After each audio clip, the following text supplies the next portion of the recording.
Line 17 from the Tao Te Ching says something to the effect that the leader that governs best is invisible. When things happen, the people say we did it ourselves. In similar fashion, in today's podcast conversation, our guest said, our work is to allow our patients to be able to hear what's going on inside of themselves without imposing our ideas or structures. Do we trust our patients to really have the answers to their problems? It's a good question. Most of modern medicine holds the body to be untrustworthy. And most of us, well, we spend our days helping people whose body apparently has failed, dysfunctioned, or mutinied against them. What are your thoughts and beliefs about the trustworthiness of the body? It's a helpful question to keep in mind as we get into today's conversation. Hi, I'm Michael Max, and this is Qiological. Welcome to the anniversary show celebrating 1 year of the podcast. In just a few minutes, we're going to get into a fantastic discussion on how we communicate with our patients.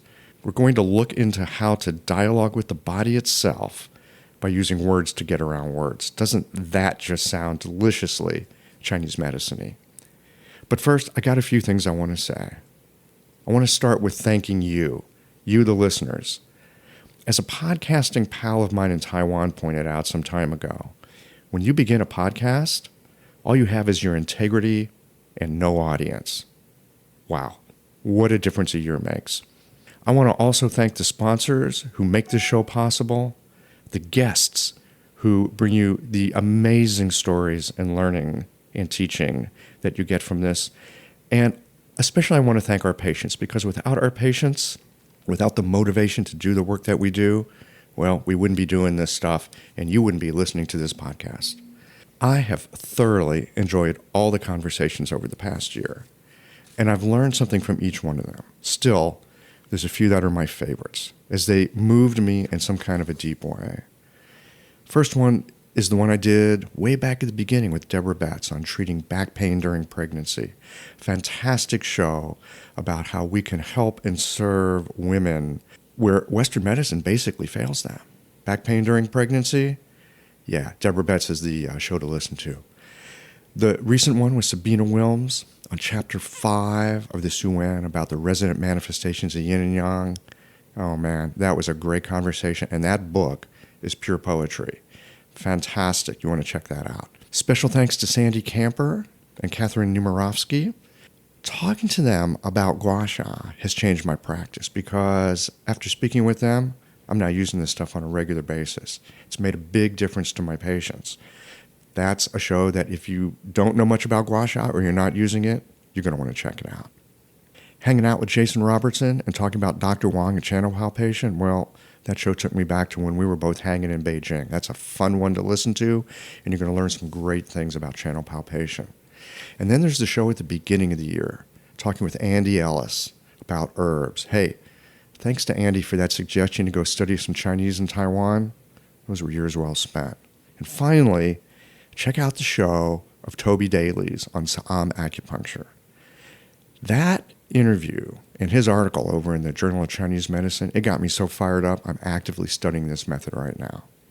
There are 47 episodes out there right now, so if you're fairly new to Qiological, well, get busy. Plenty of clinically useful material for you here. A couple of housekeeping things before we get into today's conversation. First, you might have noticed the lead-in to this show is different. As we move into the next year, I'm dropping the intro that you're probably used to hearing. In fact, you're probably sick of hearing. I figure that people who find their way to the podcast, you know what you're looking for. You don't need an introduction. And for the folks that are new to the show, well, you'll find out soon enough what it's about. So as we go forward, we're going to be jumping into the meat of the conversation much sooner. These conversations come to you through the generous support of our sponsors and members. All the sponsors here provide helpful products or services that you'll find beneficial in your clinical work. Want to get better at treating concussions and other neurological conditions? Clayton Shoe has some innovative methods. Blue Poppy, your new one-stop shop, has speedy shipping options on everything that you need for your clinic. Later in the show, Jane offers you helpful suggestions on how to raise your rates, and Golden Flower Chinese Herbs shares a journey of healing that I think you'll recognize. Do be sure to visit the sponsors page on the Geological website to take advantage of all the special offers our terrific sponsors have for listeners of the podcast. Picture this. Your clinic is buzzing with patients, and then you realize that you're down to your last box of needles. No need for panic, because Blue Poppy, your one-stop shop for all your acupuncture needs, they ship orders received before 3 p.m. on the same day. With a quick visit to Blue Poppy's website, you can order premium needles, herbal formulas, and that special Dr. Bob's oil that your patients love. Blue Poppy understands practitioners can't keep patients waiting. That's why they strive to get you what you need when you need it. From high-quality Chinese herbs and formulations to acupuncture supplies and clinical essentials, Blue Poppy has served practitioners for nearly 40 years with products that meet the highest of standards. Discover everything Blue Poppy has to offer by visiting www.bluepoppy.com, and don't forget to subscribe to their mailing list for exclusive offers and more. Ever found yourself listening to a geological conversation and thinking, wow, I needed to hear that? Yeah, me too. And I never know when I'm going to hear a guest say something that stops my world and reboots it with a larger perspective.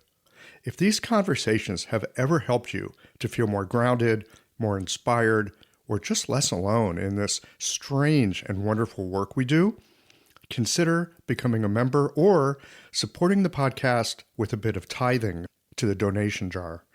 It helps keep the lights on here at the Geological Sound and Motion Lab so that we can bring you these conversations every Tuesday morning. You'll find all the details at geological.com. Thanks for listening and for being a part of this. Hey there, I'm Cameron Jafari, an acupuncturist from Los Angeles. So I started learning nanopuncture from Dr. Clayton Shu because I was facing these complex neurological conditions like stroke and MS in my clinic, and I just felt like I lacked a solid process to treat them. Brain-related issues always felt like a whole different animal, and I was looking for a clinical system that worked and could guide me through them. So after attending my first nanopuncture seminar, I was able to apply the process pretty quickly and with pretty amazing results. I remember the first stroke patient I saw afterwards was a guy who had a stroke 2 years back, and he couldn't talk at all. And after a few treatments, he started saying a few words. And a few treatments after that, he could actually have conversations. It was pretty incredible. So this is why I feel like nanopuncture is the future of acupuncture neurology. And you can be a part of that. Their next seminar is on treating concussions and is being co-taught by both Dr. Shu and Dr. Ayla Wolf in New York City on April 26th and 27th. To learn more, visit nanopunctureseminars.com.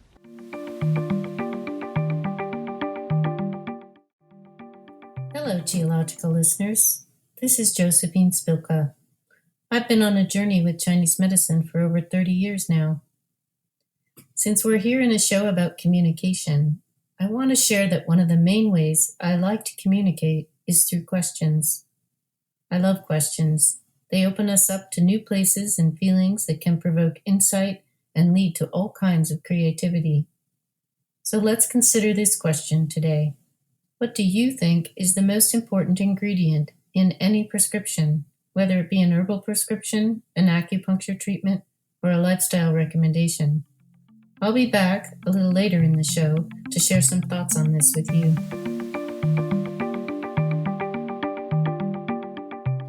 Hey everybody, welcome to this special anniversary edition of Geological.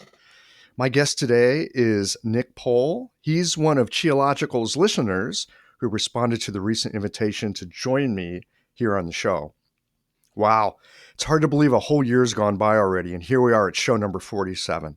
You know what that tells me? It tells me there's lots of really interesting people to talk to about Chinese medicine in our field. And it tells me that we not only have a rich tradition, we have a vital living medicine here in the present. I am particularly interested in sitting down with Nick today for this discussion because he has a deep interest in how we use words. Enough so that he wrote a book, Words That Touch. Today, we're going to explore how we connect with our patients and how we can go far beyond the usual 10 questions so as to engage with the deeper structures and resources of our patients that lives in the body. Nick, welcome to Geological. Hi, Michael, and thank you very much for having me on your anniversary show, and congratulations indeed for such a fantastically interesting bunch of people that you've got together over the. Oh man, well we just have interesting people in our field. Yeah, yeah. Yeah. Hey, I'm curious, how did you find out about Geological? Just What got you clued I in? can't remember it. Just things come to you on the internet when they're supposed to come, I guess. It's so true, isn't it? Oh my goodness. Well, hey, Nick, I'd like to start a bit with your background and what got you interested in the use of language as part of the healing process. Oh wow, um, narrative is a subject in itself. Do we believe the stories we tell about ourselves, and do they really matter? Oh man, that's great. If you want a story, and publishers like stories, especially if you've got just published a book. Something which does feel true in a bodily sense for me. This getting interested in language goes back to me and my relationship with my dad. My dad was an academic. He spent a lot of time writing books, not that much time as most dads of his generation with in being a dad, but the way he did show his feelings for us and the way he felt, seemed to come alive as a dad was when he was reading us stories, quoting Shakespeare, making language games. It was all about language and relationship, I guess. And I've told that story a few times, but it's still, I still feel that it is true. It's genuine. And so I started at a certain point, burned out in my normal professional career, as is often the case with people who get into complementary therapy. I, I got interested in acupuncture. A friend of mine said, "Well, you're not looking great, Nick. Go and see an acupuncturist." I went to someone who was practicing 5 element acupuncture. I got intrigued. She told me I would be good at doing something in this area. And I'm sorry to say this, but I always knew I didn't want to stick needles into people. And eventually I found shiatsu, and I just felt my hands knew something, knew a lot that my head did not. Right. And that my hands connected to the heart in a way which my head did not. And so I got into shiatsu, and I was just fascinated, and I got a really new, powerful sense of purpose. I had very inspirational teachers. Jade Winter Jade, yeah, Winter Jade was yeah. talking about Pauline Sasaki. She came over to England each year, and she was working there with Cliff Andrews, who was one of my teachers too. And they both started doing stuff that was really interesting, really fascinating. Relating to energy, relating to chi, relating to ki, as we call it in shiatsu, in ways that I just, I couldn't figure out what the hell were they doing. How could they see this stuff? How could they How make this could stuff they see it? happen? How could they feel it? You know, Yes, you're yes, you're over here on the shiatsu side of the house. I love talking to you guys because I really do. Because while many of us acupuncturists work in a palpatory way, yeah. you guys have these conversations with the body from such a deep sensing place. I don't even know what you call that place. Just deep, deep sensing. Well, I think that's not to digress too much from my narrative, but for a moment, I think that's a very important point. You don't even know what to call it. And that's a central part of why I felt I needed to write the book, to explain there are some good neurological reasons why.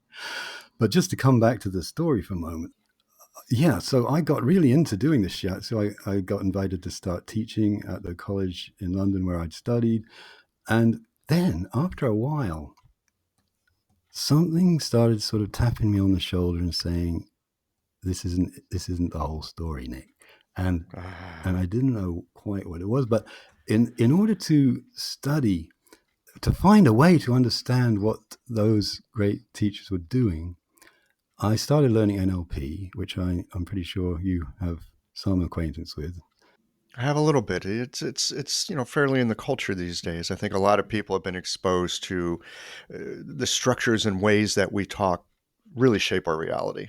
And I heard, first of all, I heard that it had something to do with how our different senses relate to each other, which is very much how palpation works. How the way we touch or the way we look can sort of synesthesize itself into our conscious awareness.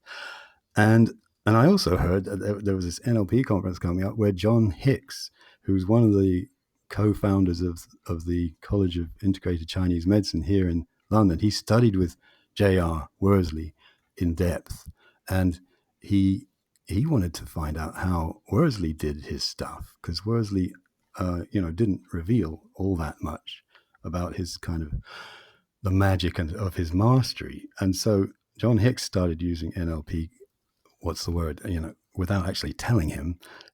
I think Worsley got wise to this, and it didn't go too well, but certainly that was an inspiration for me, that one acupuncturist could be trying to, as they say in NLP, model how somebody delivers the magic. And NLP, if you remember, started from that idea of modeling how great therapists work. Virginia Satir, Fritz Perls, the founder of Gestalt, and Milton Erickson, the granddaddy of hypnotherapy in 20th century America. They were modeling these people and finding out how they did what they did.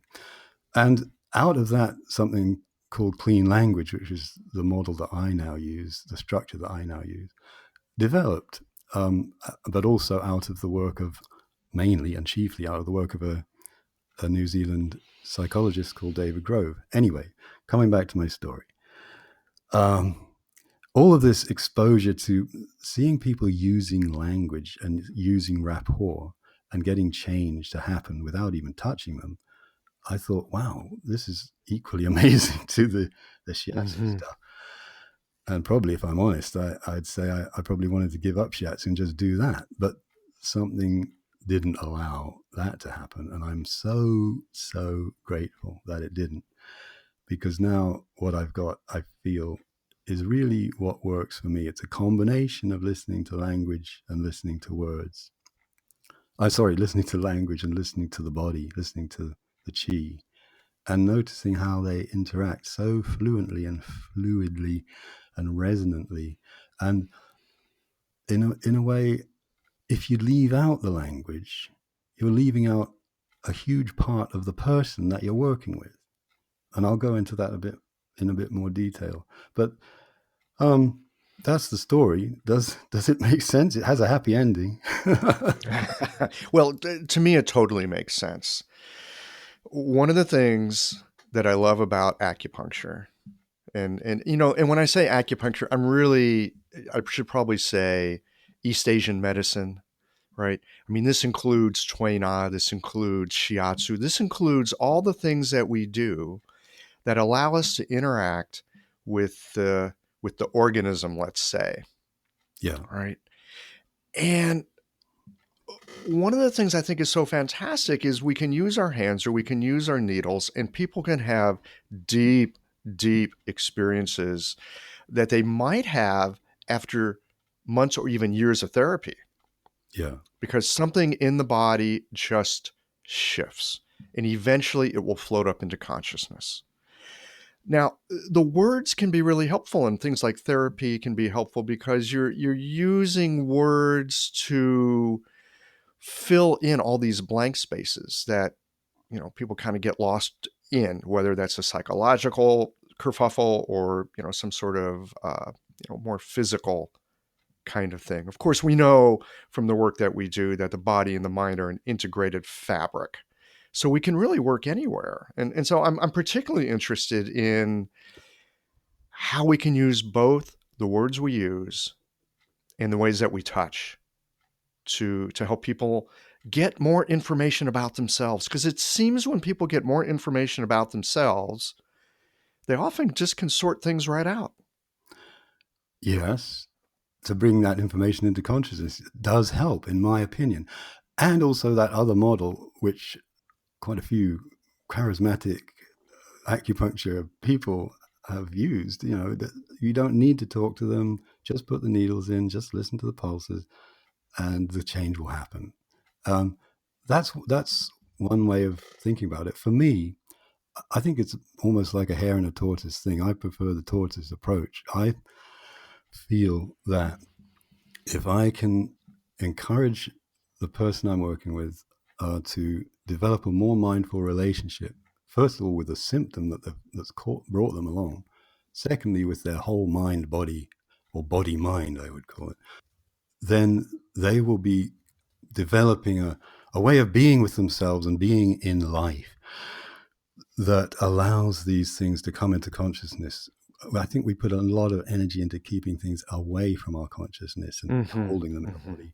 And that's all I say to people. That my only marketing ploy these days is to say, I'm helping you to develop a more mindful relationship with your own body.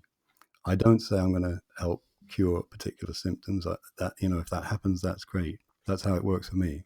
Yeah. I want to dig into this because you just said that you like to help people have a deeper relationship with the symptoms that they have. And this rings a bell for me. This really, this just goes all the way through. And the reason that it does is because by and large, people come to us because they got a symptom and they want to get rid of the dang thing. And yet, I've seen so many times in my practice, the symptom is some kind of messenger. It's some kind of placeholder. It's some part of them, a very loyal part of them that is not going away until a certain message gets heard. As a practitioner at this point, I've even gotten to the point where if people have a certain symptom, I want to be darn sure that I don't take away something that they actually need to listen to. Yes. And I All think right. I'd like to know more about how you help people deepen their relationship with a symptom so that maybe it can get heard or it can get resolved in whatever way it needs to get resolved so that things actually do get resolved and not just silenced and sort of kicked further down the road. yes, I think that's a really important point about the power of things like acupuncture and herbal medicine. They can actually make changes which are not necessarily appropriate for the whole ecology of the person. They can just flick a few switches and maybe, rather like hypnotherapy. Hypnotherapy is incredibly powerful, but it only works for a bit if the ecology of the person doesn't really want that change. So that's why I'm talking about the tortoise approach. Is if you go more slowly and you work with people who are genuinely willing to explore this, then you tend to get change happening at exactly the right pace for the whole system. And so I usually begin just with a little kind of mindfulness, meditative awareness process, asking a person just to sit quietly. If they don't know anything about mindfulness, I just talk them through it a bit. If they do, and most people do nowadays, it seems, if they do, then they just enter into that kind of state themselves. And we just begin in our shared field of togetherness to use some very, very simple questions to help them explore the sense of the symptom and what it might be telling them or where else it might be leading them and so on. Very rapidly, in most cases, the body mind just loves it. It just says, wow, somebody is listening to me at last. And it begins to unfold in its own non-verbal way the kind of links and connections that we need to become aware of if we want to work with this. Then at a certain point, I just ask people, would you like to lie down now? We can explore this more with the shiatsu and energy work. And we can carry on talking, or the person can just drift off into some other zone. Or indeed, as I work, can drift off into some other zone, non-cognitive zone. And by the end of all that, people find that the changes that have happened are the right changes, and they're not too fast and they're not too slow. It seems to be the way that it works well for me. Yeah. Can you give us an example of this? An example of this.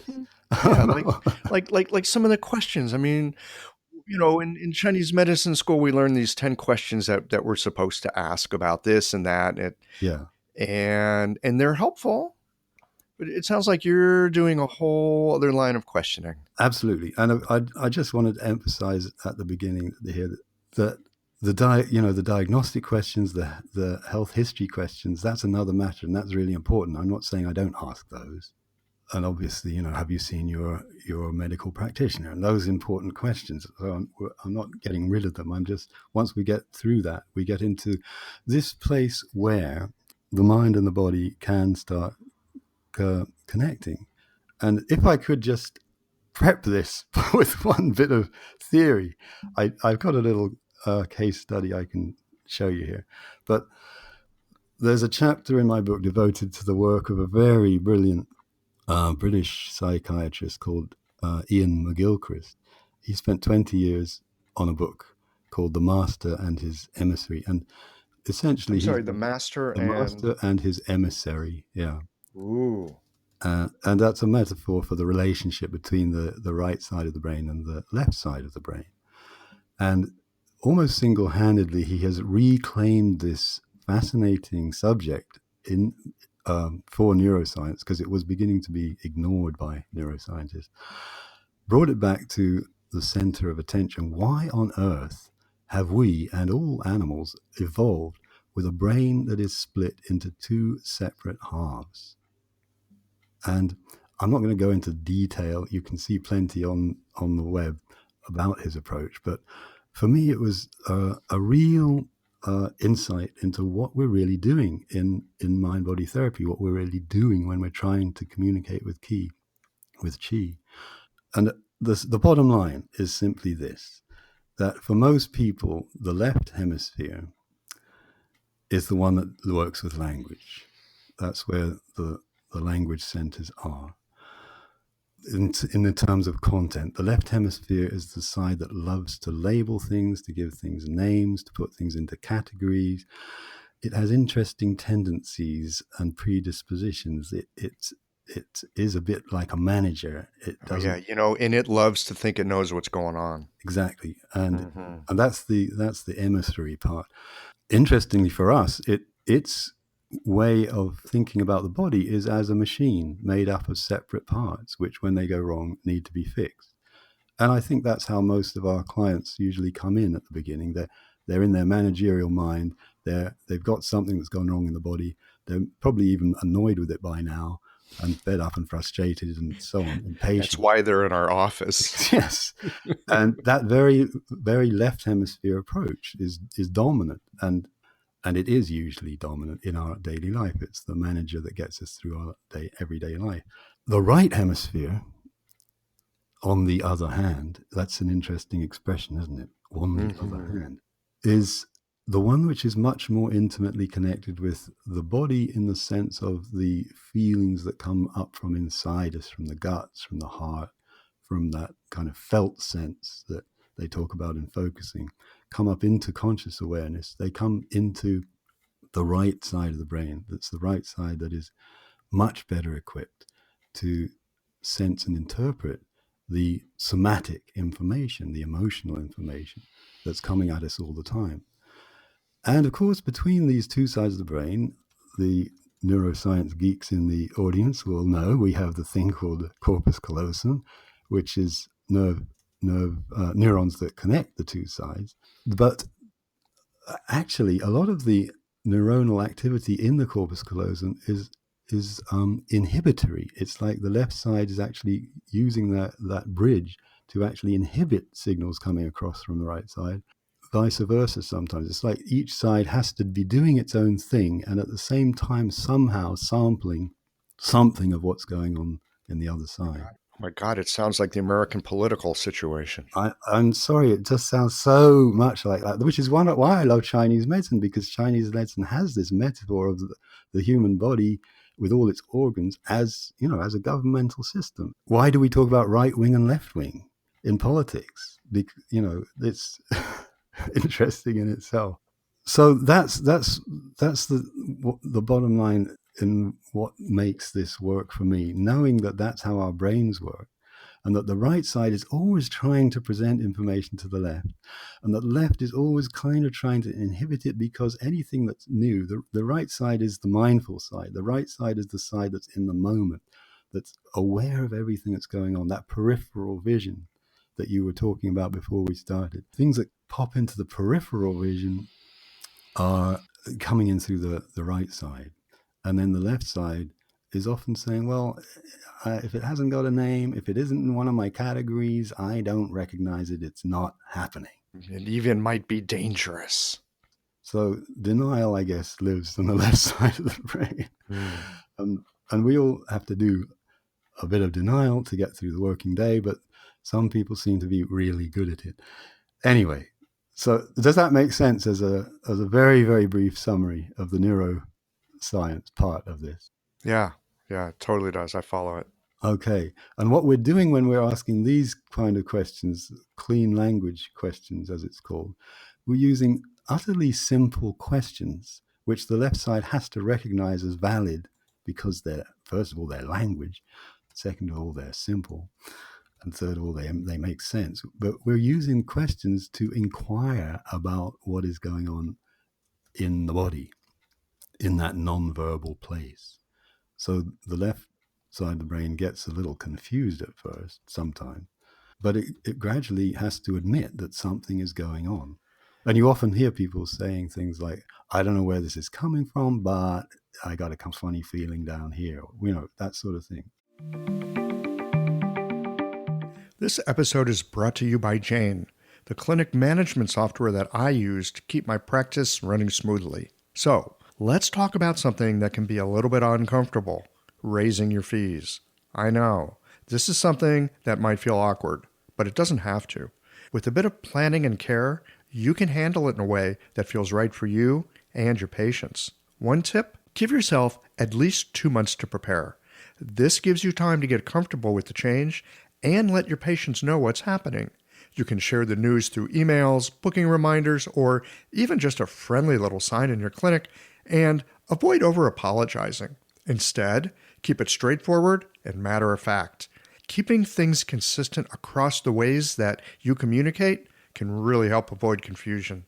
Fee increases aren't always easy, but you're not on your own here. For more tips and ideas on how to communicate these changes with confidence, check out frontdesk.chain.app and look for the article, How to Tell Your Clients You're Raising Your Fees. Oh, and one last thing, if you're ready to give Jane a try, use the code CHIOLOGICAL for a 1-month grace period on your new Jane account. So in a way, you're using language to, I don't know if the word trick is right, but to somehow soothe the left side and calm it down just enough that it's less inhibitory on the right side, so more information from the right side can come through. Absolutely. That's what we do in any kind of mindfulness process. Mindfulness is about calming down the left side and opening up access to the information that comes into the right side. I mean, when somebody starts off a meditation course or a mindfulness course, it's the left side that makes the decision. It's the left side that says, oh boy, this is going to be great. We're going to learn to concentrate better. We're going to learn to remember things better. And it's got all this big to-do list. And then it has to actually do the mindfulness bit. And it thinks, well and it says, I can't do that. I haven't been allowed to say anything for 30 seconds. What's going on here? Yeah, that's what mindfulness training is about. Mm-hmm. About calming down the left side and so on.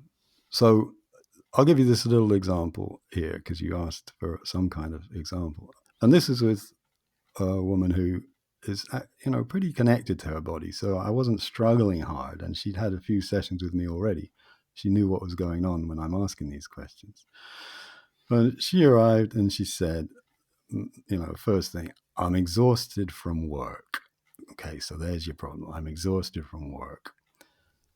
Now, I don't make any presuppositions. The point about clean language is the therapist, the practitioner, makes absolutely no presuppositions at all about the meaning of that. That's why it's called clean. It's supposed to be keeping the client's, the patient's space clean of my stuff, my agendas, my desire to help, my interpretations, my diagnoses, and all that stuff. I just keep them all out because the questions are too simple to allow them in. So my first question is, and where is that sense of exhausted? Using her exact word, exhausted. So I'm exhausted from work. And where is that sense of exhausted?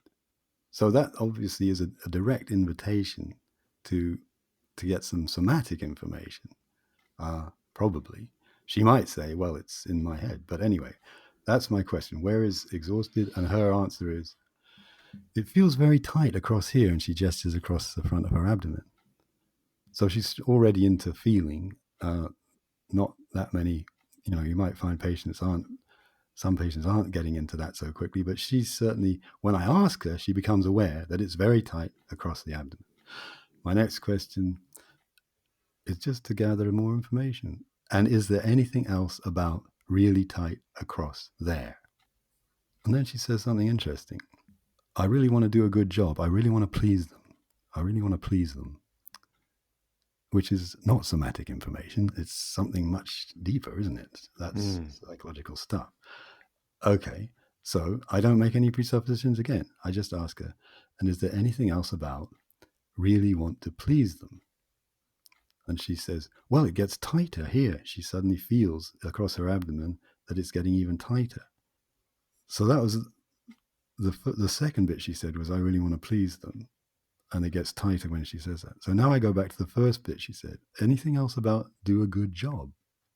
And then she says another interesting thing, that comes from my heart. Like she's suddenly aware that there's a feeling in her heart about doing a good job. And the way she said it sounded like it was quite a healthy thing, whereas it looked pretty much as though the tightening in the abdomen and really wanting to please them wasn't such a healthy thing. So already it's kind of, from one little thing she said, we're getting some differentiation. The actual movement of the chi is looking different. The locations in the body of these different things are becoming clearer. So my next question is, I decide let's go with the please them thing. Anything else about you really want to please them and tighter there? So again, I'm using her exact words, which is very important. And then so her awareness, her attention comes back to the abdomen, and she says, it's like a layer around me. Oh, now it's outside the body. Yes, exactly. So I say, and what kind of layer around you? And she says, protection. And I say, and is there anything else about protection? And she says, it comes out from here, gesturing again to the front of the abdomen. It comes out from here. So now she's really getting into some sense, whatever it may be, of something moving from out from the body and into the energy field around her, and it's got something to do with protection. And I just say, and then what happens? And she says, it literally takes a lot out of me. It's draining me. And that's really interesting. She's aware that there's something moving out from the abdomen and that it's taking something out of her and it's draining her. So that really does seem to start linking back into her first thing about I'm exhausted. Mm-hmm.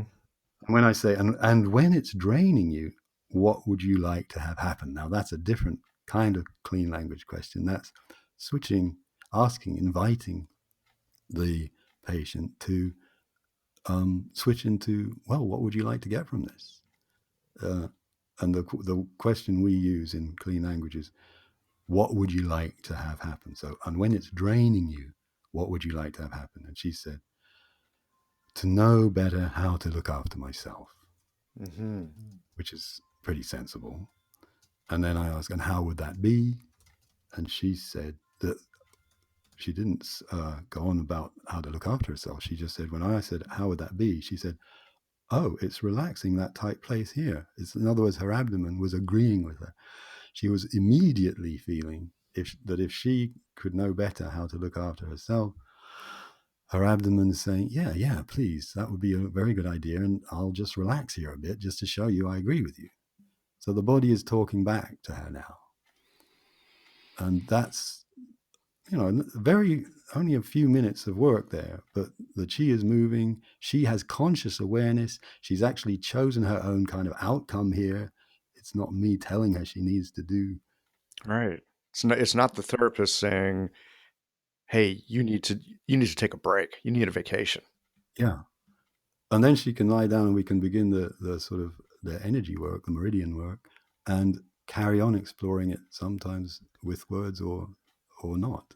It's very much what the client, what the patient wants. But at the end of the session, you've got the outcome that she said. You can check in again. And you were talking before about taking more care of yourself. Any ideas that came to you during this session about how you might do that? So they go out with something to do, something that they've chosen, something that's naturally arisen organically from them. And I think that's a pretty good process myself. Yeah. So I've noticed a couple things about this. First of all, you've clearly been doing this for a while, and you're skilled at it, because just following your voice, I'm like already half in trance, right? A little Milton Erickson-y there, right? Yeah. So I mean, some of it is our ability to focus, our ability to be present to the other person, somewhat present to ourselves. I'm curious to know how you kind of track what's going on in all this, because as you went into this and you're saying, yes, these are very simple questions, you started going into it, and I'm already like, golly, you're in this deep place, and how do you know what's up and what's down? Does that question make sense? Well, it's really interesting, because what we're looking at in clean language is the sort of embodied metaphor. So if you say, how do you know what's up and what's down? You have to pay attention to language in that level of detail. We use up to mean things which are generally positive. When I'm feeling up, I'm feeling good. We use down to mean things that are generally negative. And just paying minute attention to the words that people use and being really curious about them and taking them literally and sort of gently and respectfully asking permission of the left hemisphere, could we find out a little more about what you just said? That's the intention, that's the feeling behind these kind of questions. And the left hemisphere will say, well, no, what I just said is what I just said. There's no need to go any deeper into it, because that's where the left hemisphere lives. It lives in a virtual world of language. It's like the language doesn't have to connect to anything real in the left hemisphere, but we're inviting it to get into the body via the right hemisphere. That's what we're doing. Well, I've noticed too, in the way that you were doing this, and I've read some of your book as well, that you often will link things together with the word and. And something I've noticed, this is just in my own practice, and this has just come about because, I sit with people every day and ask them questions. Sometimes I will find myself saying something, and they'll say something and I'll go, but, and then I catch myself, I stop and I go, oh, actually it's not a but, it's an and. And then I'll ask them some kind of a question.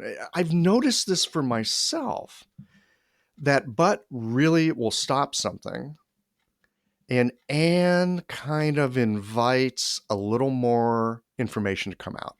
Well, they mean different things, obviously. And also, where the right brain comes into the understanding of language is in the sounds, in the way that the sounds, the vowels and the consonants, the rhythm, the pace, the tone, the emotion in the language, the way that all these things register in the patient's voice or in my voice, those are appreciated by the right brain, not the left.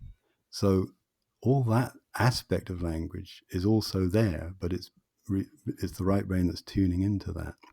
So literally, but begins with a consonant. That's a hard one. Mm-hmm. It's a noise to the ear, and is very soft and a connecting kind of word. Yeah, you can just feel it emotionally, can't you? Yeah, okay, I got it. I feel that. And there's something you said in our email conversation before just setting up this interview. You said, sometimes I use just a few needles to quote, set the change that already rippled through the room during the, quote, interview. And I just thought that was lovely. That's exactly how I think about how I use shiatsu, that I'm trying to get the change to ripple through the person's body, through their mind, through the room, as you so accurately point out. It ripples through the whole field between the two of us. It's registered in my body too. And then well, would you like to lie down, and let's set that. Let's allow that Yeah. change to make its way through the whole mind body system. Yeah. It doesn't happen in every interaction I have with patients, but it happens often enough, and it is a palpable sense. I mean, something really ripples through the room. Something will come out, usually the patient's mouth. Sometimes I say it and I feel it, but often the patient says something and it just about knocks me over. Yeah. And sometimes they will catch it as they say it, but more often they will not. And so because I caught it, I simply feed it back to them just as a way of double checking that I heard it correctly. And when they hear it coming back to them, they go, yes, that's right. And then often they'll say, how did you know? Right? How did you know? And I'm thinking to myself, because you just told me. Mm. And sometimes I'll tell them that. It's like, how did you know? Well, you just told me. They'll be quite shocked by that. And there's a good neurological reason for that, which is simply that the part of the brain on the left, in the left hemisphere, that is in charge of speaking is separate from the part which is also in the left hemisphere, which is in charge of hearing. So when we're speaking, we're not necessarily hearing ourselves.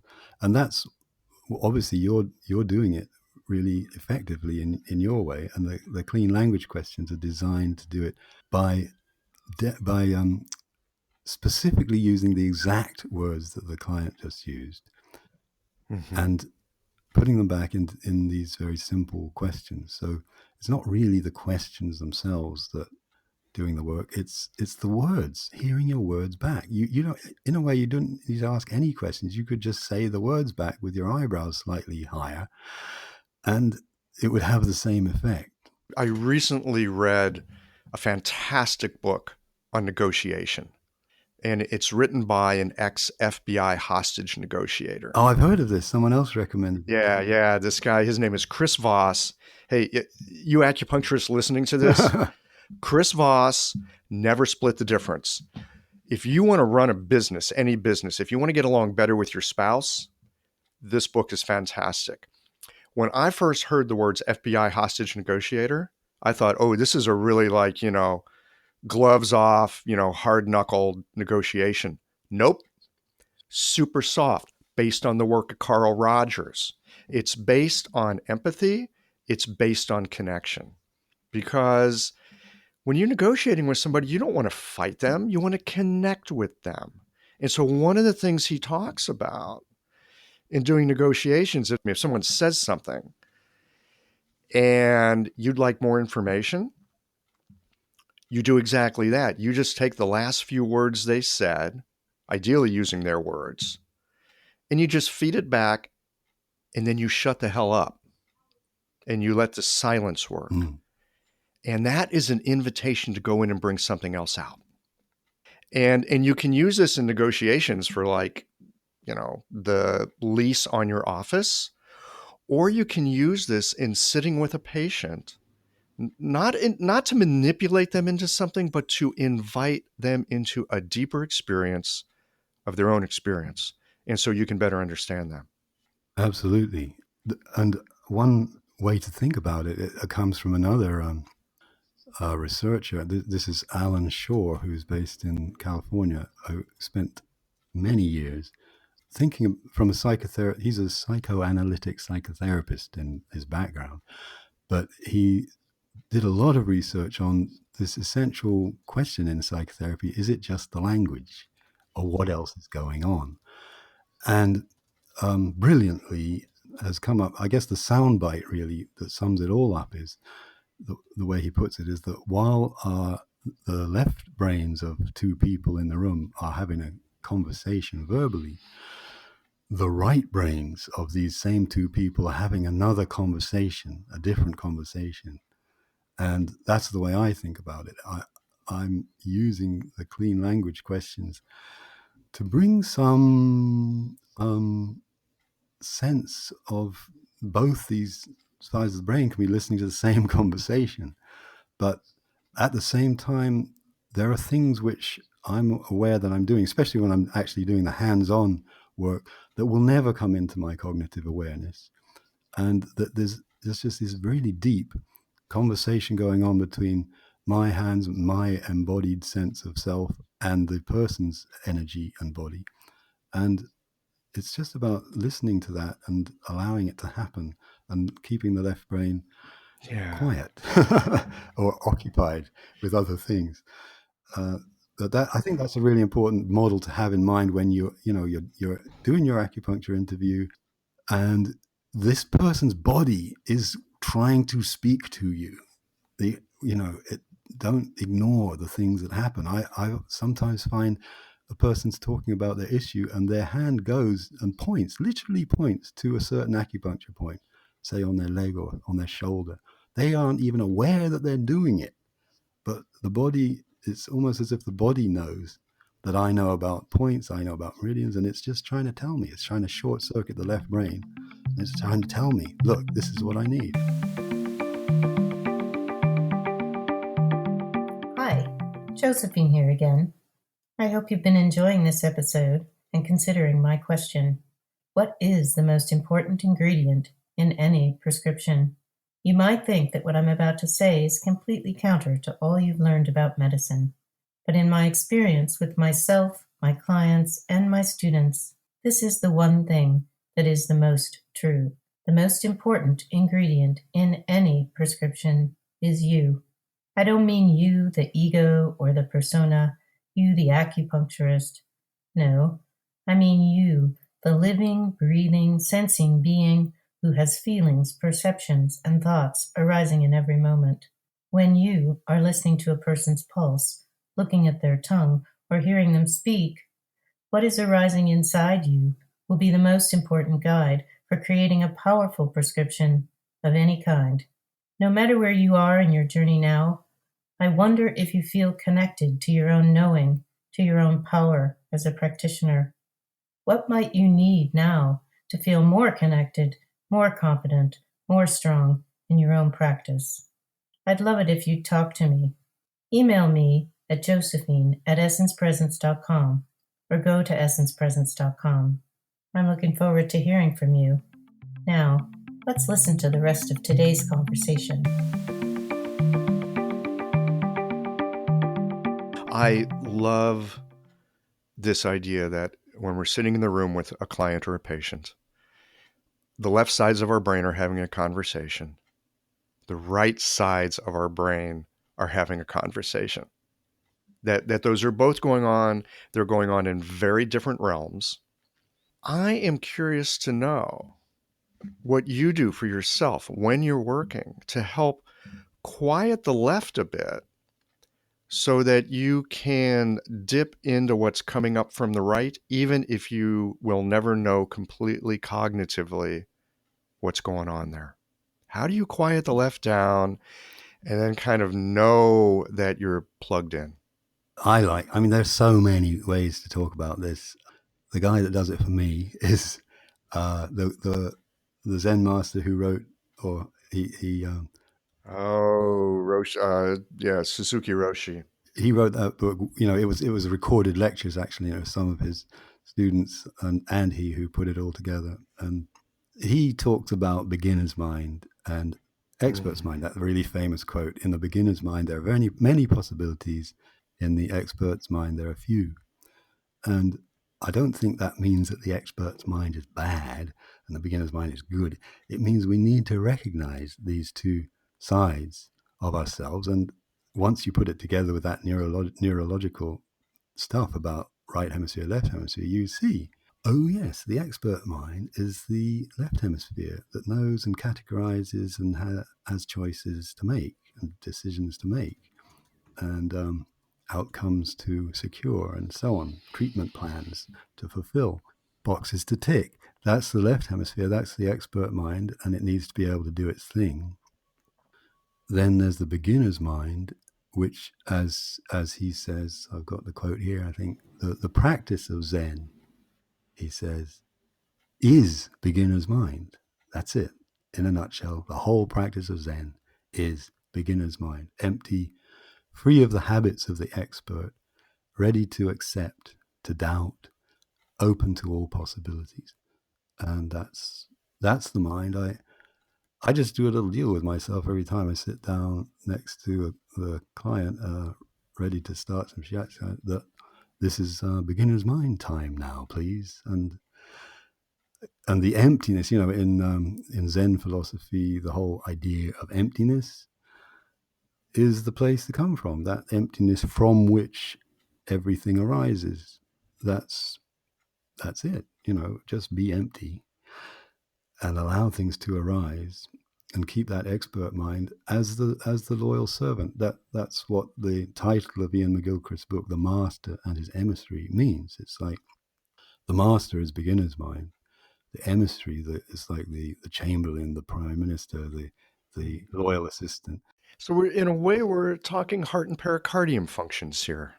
Very much, I think, yes. The way the heart and the brain talk to each other, or don't.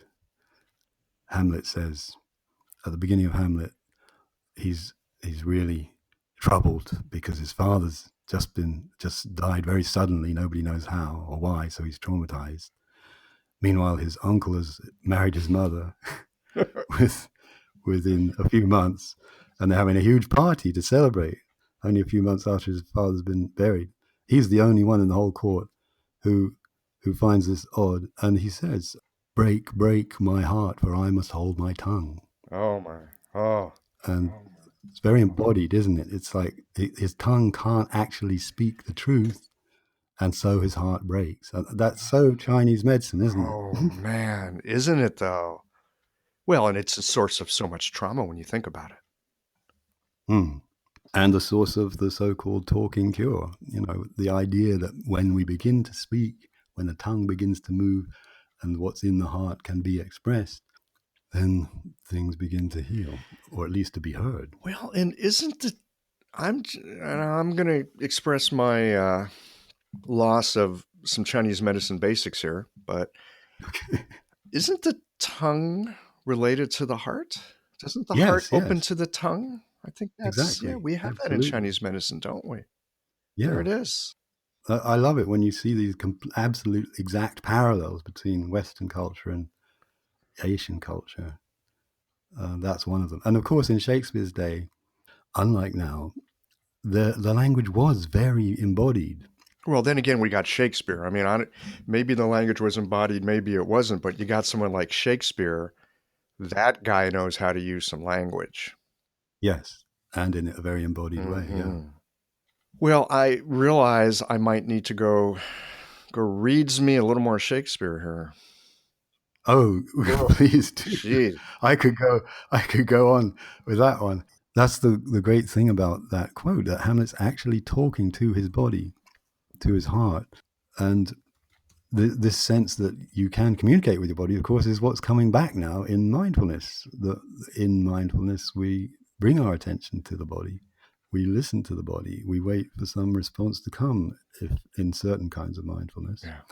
And I just think it's wonderful, the times that we are living in, honestly, the way that East and Western things, and not just Eastern and Western things in terms of complementary stuff, but the way that science and the so-called wisdom traditions are coming together. The mindfulness is a wonderful example of that, because mindfulness would not be such a big thing as it is right now if it weren't for the fact that academic research, extremely expensive double-blind clinical testing has been done on mindfulness. And it was when those tests showed that it was as effective, if not more effective than antidepressants for depression, that's when the boom in academic studies of mindfulness began. There was an exponential growth in papers written about it from that time on. So the coming together of these things is, I think, these are the times that we're living in. Imagine this. A patient walks into your clinic. They're carrying more than the pain in their body. There's a story there. A history woven with the stress of long days, the ache of things unsaid, and the quiet longing for something to shift. You listen, not just with your ears, but with your hands, your intuition, your heart. It's not just about needles or a formula. It's about connection, understanding the threads that tie us together, mind, body, and spirit. That is where golden flower Chinese herbs comes in. Rooted in tradition and crafted with care, their formulas are more than herbs. They're a bridge between ancient wisdom and modern practice. Every bottle, a quiet partner in your work, helping you to meet your patients where they are. Because healing isn't just about treating symptoms. It's about creating trust, cultivating belonging, and helping someone feel truly seen. Golden Flower Chinese Herbs, your partner in practice and connection, where tradition meets care. In some ways, we're so lucky to be living in this time. Yeah. Hey, I want to get back to something that you said earlier in the show that really caught my attention. And I think it's germane to the conversation at this point. You said that there are neurological reasons for not knowing something when we're working. Do you remember saying that? Yes. That's what I meant about the left brain not wanting to know stuff, and for not being able to give a name to something. I think is what you said, something like that. So I have a specific question about that. And the question is this, because the left side, and I'm speaking here of me and my experience, maybe the listeners have this experience too. There is the left side that wants to make the diagnosis. There's the left side that, wants to do something because, I'm being paid to do something. Yeah. And then there's just, my own ego that feels like I want to make sure that I'm giving money's worth. And at the same time, there's a part of me that does trust the piece that I don't know, but often I don't really trust. How can and if the listeners have this issue too, quiet that left brain down just another turn or two on the volume dial? Well, how you do that, I think it's just do some mindfulness, whatever works for you. I don't mean you have to sit and meditate, but bring your attention to your body in a mindful way. That doesn't mean go to the gym and pump weights. It means bringing your attention to your body in a mindful way. I mean, I can walk my dog in a mindless way when I'm just taking her around the block because I've got to walk the dog.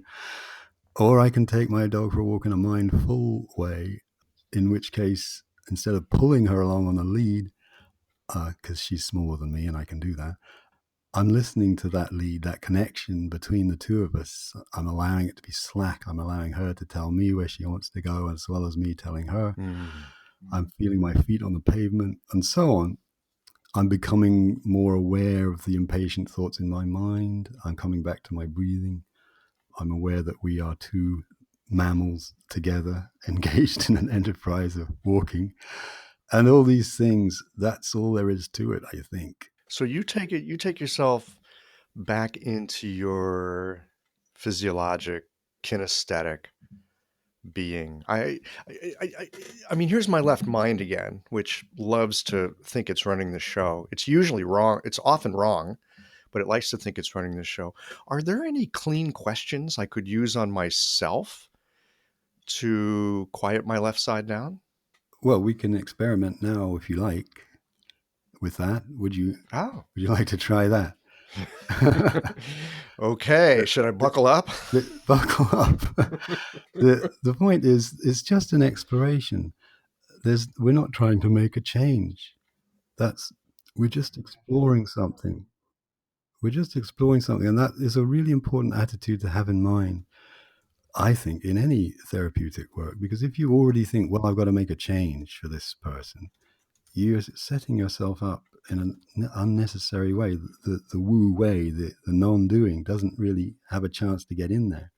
Yeah. This is such a contradiction with our work because, Yeah. People come in because they want us to do something. People do have something they want to get rid of. Our contract with someone is I'm going to help you get rid of the thing you don't want or help you get the thing you don't have that you do want. Yeah. So here we are being these East Asian medicine practitioners putting that over on the side and saying, we'll see what happens. Yeah. So, well, how would you frame that? What's the how would you describe this relationship you have with the left hemisphere's way of thinking? Oh, wow. I have to make some notes as we go here.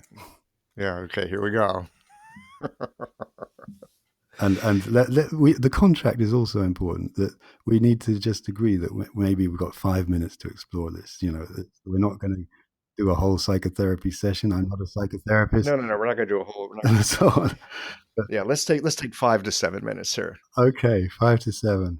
And the other part of the contract, Michael, is that you're as much in charge of this process as me. Okay. Yeah, we're in it together. I'm not an expert in any sense here, except in the use of the language. Mm-hmm. You're the expert, and we're trying to tap into your expertise. Yeah. Okay. So when you were asking me about the left side of my brain, it's the part that really likes to think it knows what's going on, and it likes to feel proud of itself. It really likes to think it knows what's going on, and it really likes to feel proud of itself. So there's two things. Mm-hmm. Which of those draws you the most? Knows what's going on or proud of it? Yeah, it likes to know what's going on. Likes to know what's going on. Oh, yeah. And is there anything else about it likes to know what's going on? Well, I have a certain family member that is so keen on always knowing what's going on. Mm-hmm. This is an influential person in my life.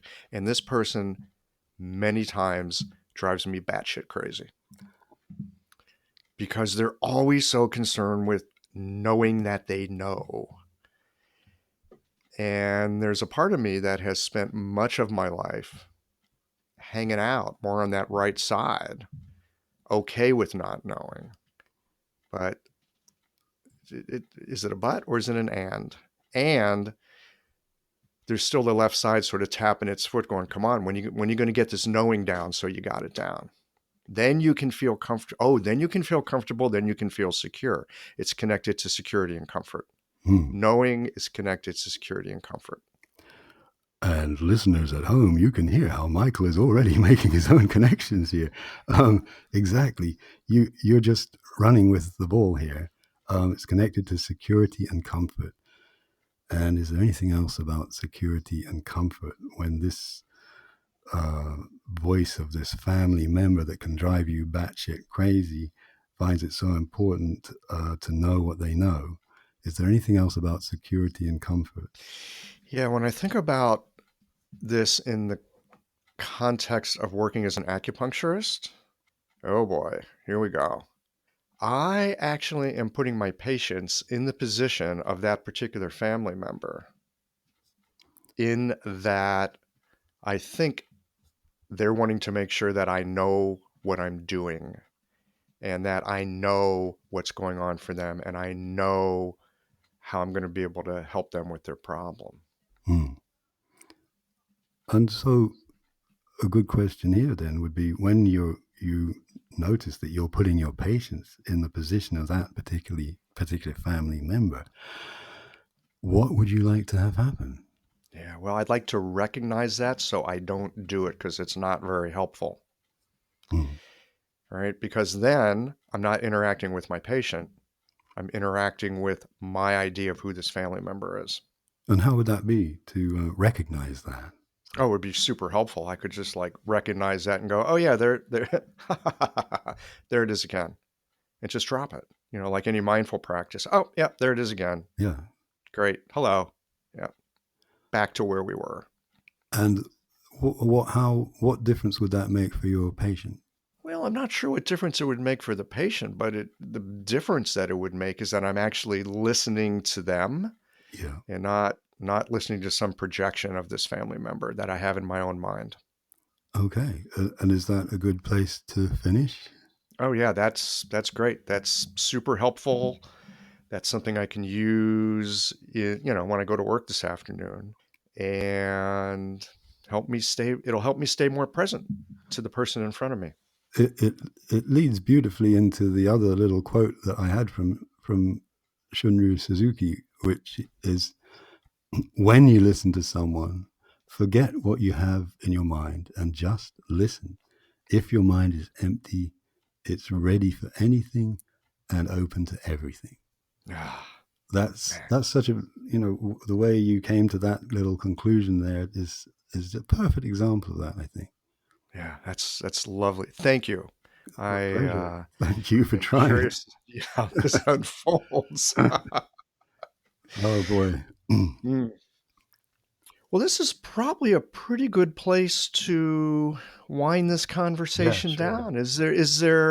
But in the spirit of the conversation, is there anything else that you'd like to share before we wind it down? Yeah, I also wanted to talk about one other person who really inspires me in this whole approach. And I think it's really important to remember when we're learning to stick our thumbs into points or needles into points, that in the tradition, the healing arts were part of a whole other bunch of arts that you were supposed to learn. You're supposed to learn martial arts or Tai Chi, calligraphy, poetry, music, in traditional Asian approaches to being a well-rounded person. And I get a lot of inspiration just from opening up to that. And somebody who really does it for me again is a Japanese concert pianist called Mitsuko Uchida. We'll have to put it on the show notes page. Yeah, and she's one of the greatest. I think she must be in her late 60s, early 70s now. I don't know, but she's one of the greatest interpreters of Mozart music. She came from Japan at a young age because she was something of a prodigy to Vienna, the absolute capital of Western classical music, and developed her career and became known and so on. But I first came across her when I was reading a review, and the review said she doesn't get in the way of the composer's intention or impose her own will on the music. She doesn't show off her own style or virtuosity. And then it said something which really rang a bell for me. She said, as a performer, she truly listens. And I thought, yes, that's what shiatsu is. We're performing. It's a performing art in a way with an audience of one. And it's all about listening. And as a performer, she truly listens. And by listening, you imagine she allows you to hear more clearly what Mozart was hearing inside his own head.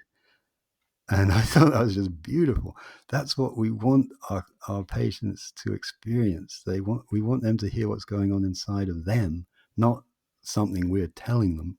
We're not trying to impose stuff on them. It just summed everything up for me. And if that's a good point to leave it, then I'd like to leave you with that. If you watch her on YouTube performing, which is easy to do, you see how incredibly embodied she is as a performer. She's tiny, but she puts so much feeling, so much movement, so much facial expression into the way these notes resonate through her. It's extraordinary. I do recommend it. Yeah, we'll put that on the show notes.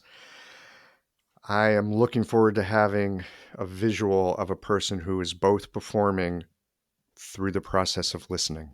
Yeah, exactly. Yeah, that sounds great. Nick, thank you so much for joining me here at this anniversary edition of Qiological. And congratulations again, and please keep going. Thanks, Michael. Well, here we are at the end of this episode. If you've listened up to this point, you're either a rabid fan of Qiological or the forward button on your podcast player stopped working. If you are indeed a fan of the podcast, you can help us to bring new episodes to our community of practitioners by supporting us with a membership or a one-time contribution. Details, of course, are on the website. That's it for today, friends. Join us again next Tuesday for another thoughtful episode of Qiological.